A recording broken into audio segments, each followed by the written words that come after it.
Garbage, it turns out, has been with us for a while and isn't going anywhere. So we're going to talk a little bit more about our waste as we have the last few Earth days. And we're going to be really talking about repurposing our waste, at least eventually repurposing a lot, actually. But first, what I want to start with is garbage by the numbers. These are your per-person totals for the average American. Any average Americans in here? No? Okay.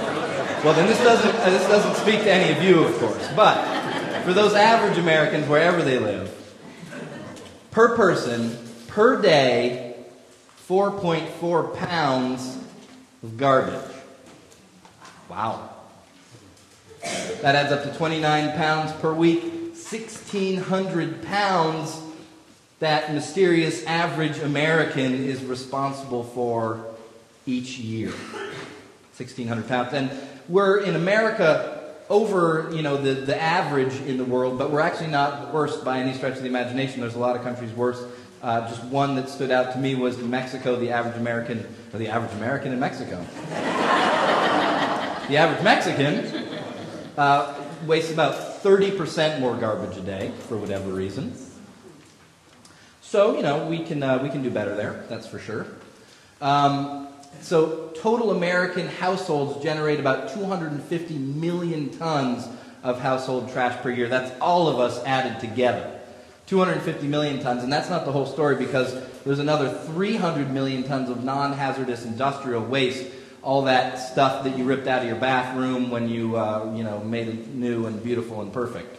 All that other stuff that gets torn down to make way for stuff, and that's a lot. So we more than double the household waste with that. Now, that obviously equals 550 million tons of solid waste, but I was like, what does that really equal? Could we fit it all in here? Would it all fit in Fremont? I needed to get kind of a perspective on it. So just to put it in a few different ways, 5,600 aircraft carriers. Those giant cities that float out in the ocean.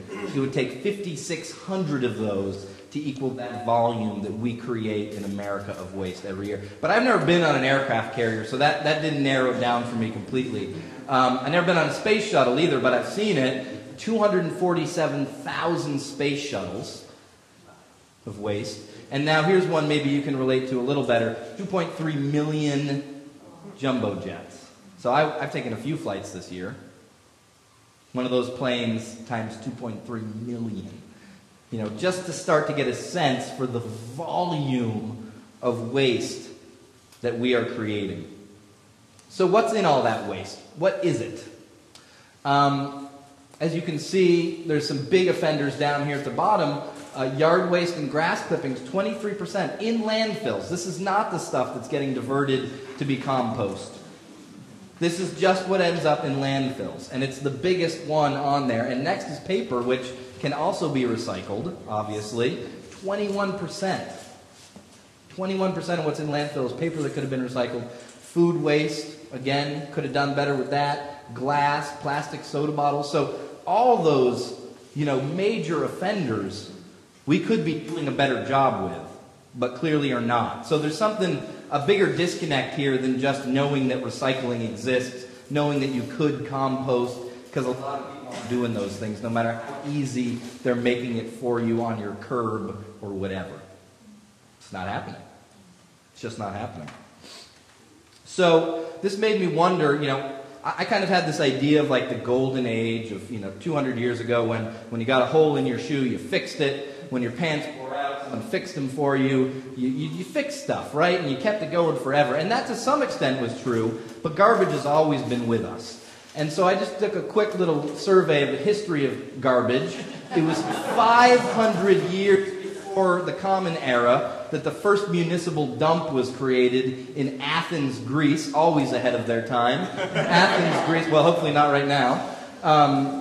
They made a municipal dump and rules about where you could actually dump stuff. Big deal in human community organizing. But it speaks to the fact that there was a problem even back then. You don't make these rules if you don't need them. So 700, this out of order, but 700 to 600 years before the Common Era, there was an ad hoc dump that had not been intentionally created that was just outside of Jerusalem. It's known as the Valley of Gehenna, and it actually gives us our metaphor in the New Testament for hell, that idea of Sheol, because it's always bursting into flame. They weren't lighting it on fire on purpose, but when you put all that stuff out there and let it decompose long enough and those gases build up, it doesn't take long before it bursts into flame. So this area where they put all their waste was constantly on fire and is literally where we get our image of hell from. So, skipping forward in time to 1388 of the Common Era, English Parliament barred waste disposal in public waterways and ditches. Now again, when you make a rule, it's because you need it. Which means a lot of people were just taking their garbage and throwing it in the lakes, in the streams, in the wherever they could, hoping that it would just go away. It was another one of those ways we thought we could disappear trash.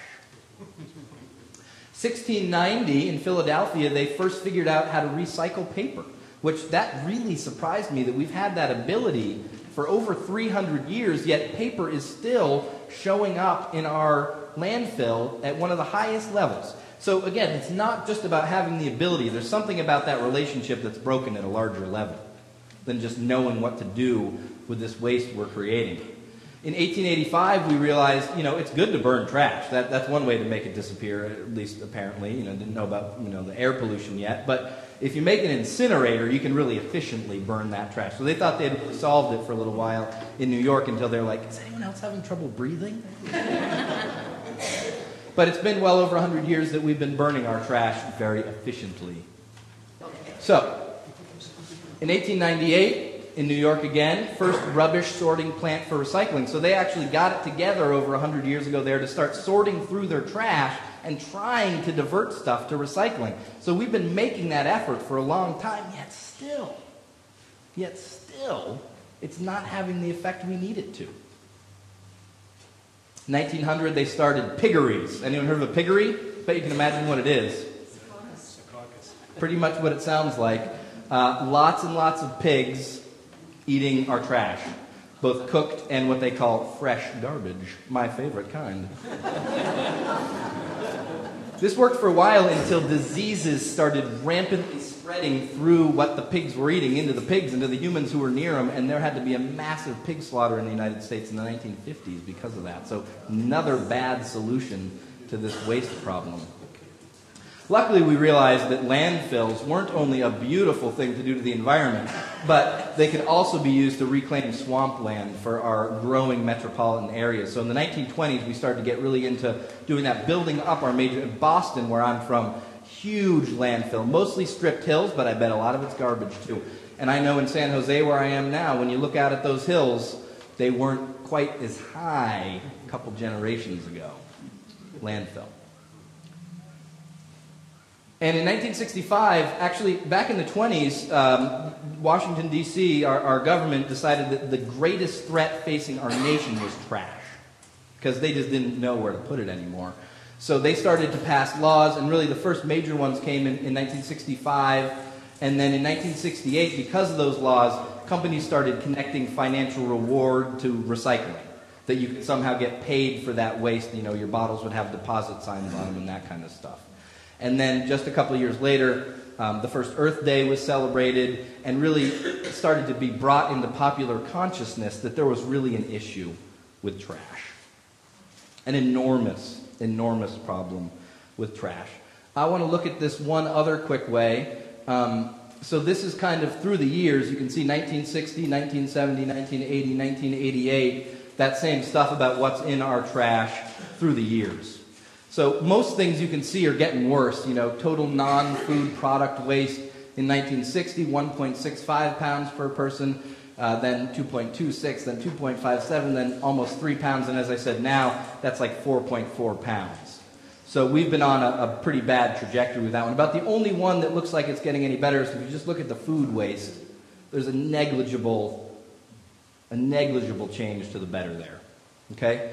So the total waste generated, total waste per person, you can just see that continually going up through the decades. And there's no reason that's going to change, right? That's just kind of the trajectory we're on. We're going to need those planets that Paul's friends found pretty soon. I have a friend in seminary who said, the meek shall inherit the earth. What happens is we trash this place so bad that all the rich people who can get off do, and the meek who are left have to deal with it. I could almost see that happen. That doesn't sound so far-fetched the way things are going if we don't take care of this. This is becoming a major crisis. It has been a major crisis for a whole long time. And the ways we deal with garbage are pretty much unchanged for 100 years.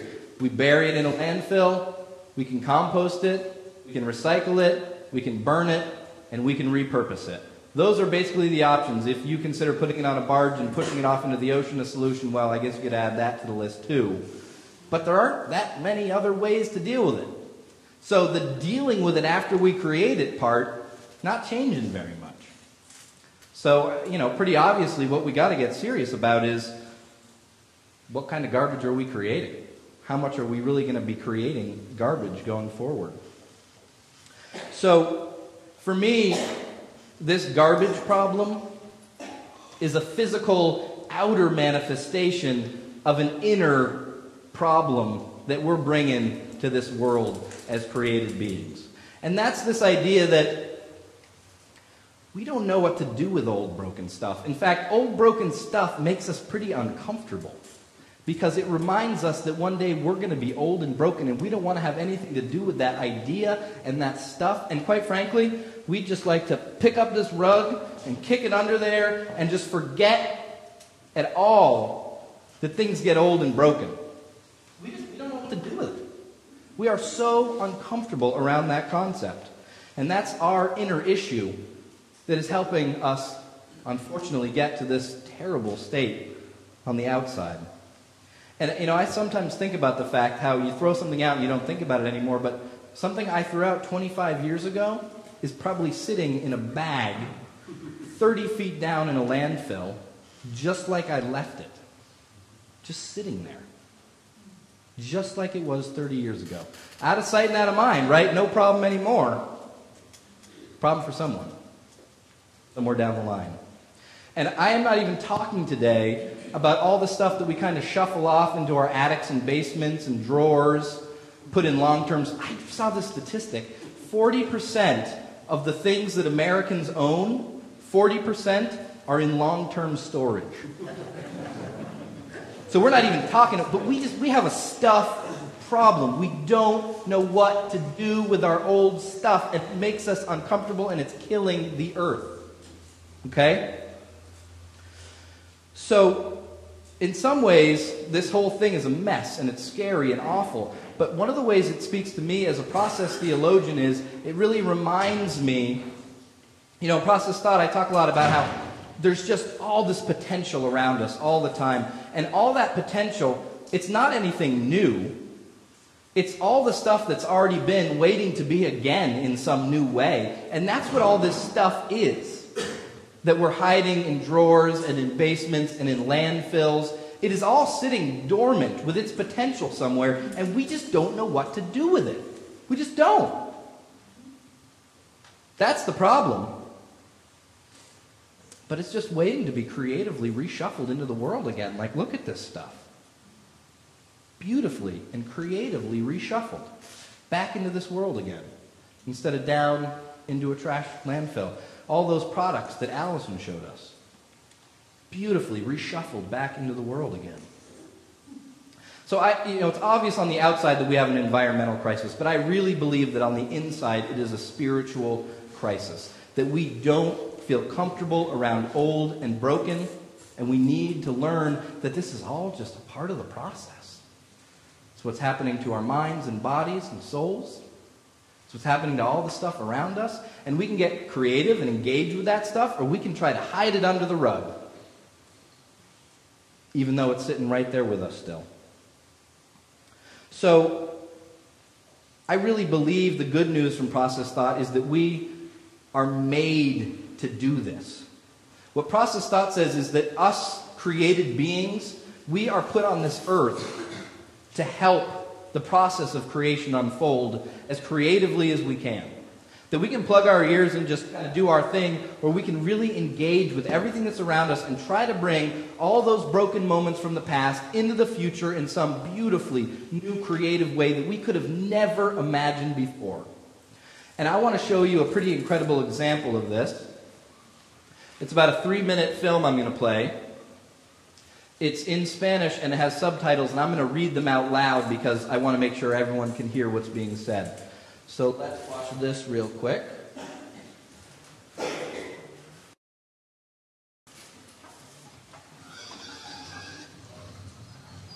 So this is a slum in Catuera, Paraguay. A slum built on a landfill, and not like the kind in San Jose. An open landfill. My name is Ada Mirabel Rios. I'm 13 years old and I play the violin. My name is Juan Manuel Chavez, better known as Baby. I'm 19 and I play the cello. This cello is made from an oil can and wood that was thrown away in the garbage. The pegs are made out of an old tool used to tenderize beef, and this was made gnocchi. It sounds like this. Huh? Garbage.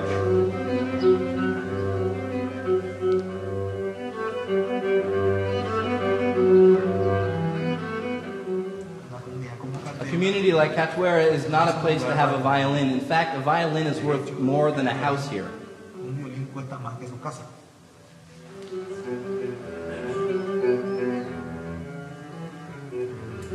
We found the violin shell in this pile. And that's when we began to make recycled instruments.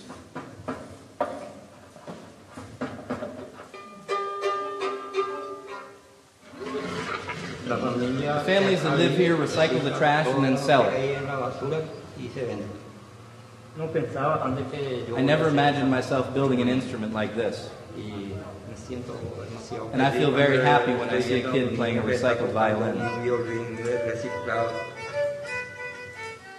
When I listen to the sound of a violin, I feel butterflies in my stomach. It's a feeling that I don't know how to explain.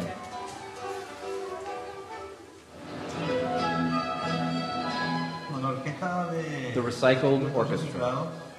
It's an orchestra that performs with instruments entirely made out of trash.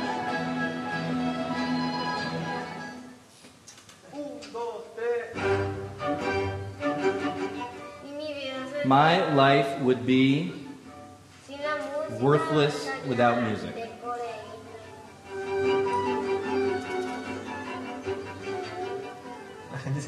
People realize that we shouldn't throw away trash carelessly. I'm not sure if that's true, but I hope so.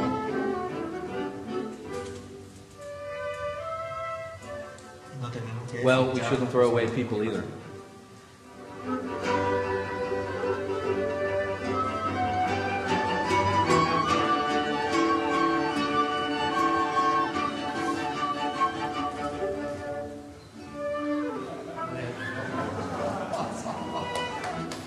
Pretty incredible, huh?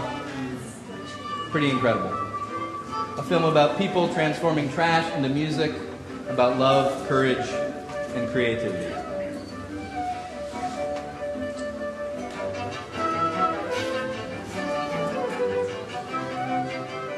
So, when I saw this, I had never seen such a perfect metaphor for what I'm always trying to talk about with process thought before in my life. They have taken the leftover, broken, discarded, once potential pieces of this world that no one saw any possibilities with. I mean, it's unimaginable if you look at a pile of trash to think that somewhere in here is an orchestra. Not just an orchestra, but an orchestra that is going to change the lives of dozens of children whose houses are worth less than violins. And they're now in an orchestra, making gorgeous music together, having worlds exposed to them that they could have never imagined. This is what process thought tells us is possible for all of us in every moment, that inside of us we are full of these broken and old potentials that we don't know what to do with, and that all around us in the world we are surrounded by things that are screaming to us, take me out of your shelf. Go up to your attic and find me. Get me out of long-term storage and give me a purpose again. Help create beauty. I'm here, waiting for you. I can't do it without you. You got the hands. You got the feet. You got that big, beautiful brain in there that can unlock the potential of this stuff. They did it with nothing. A pile of trash that any of us would run the other way from. So, Earth Day is about the earth. But it's about so much more than that. What we do out here is about what we do in here. And bringing those two things in line is what we need to work on, not just for ourselves, but for the earth. Desperately. It is waiting for all of us to answer this call. So next time you think it's just not possible, you remember those people and what they made happen with that pile of garbage. Thank you.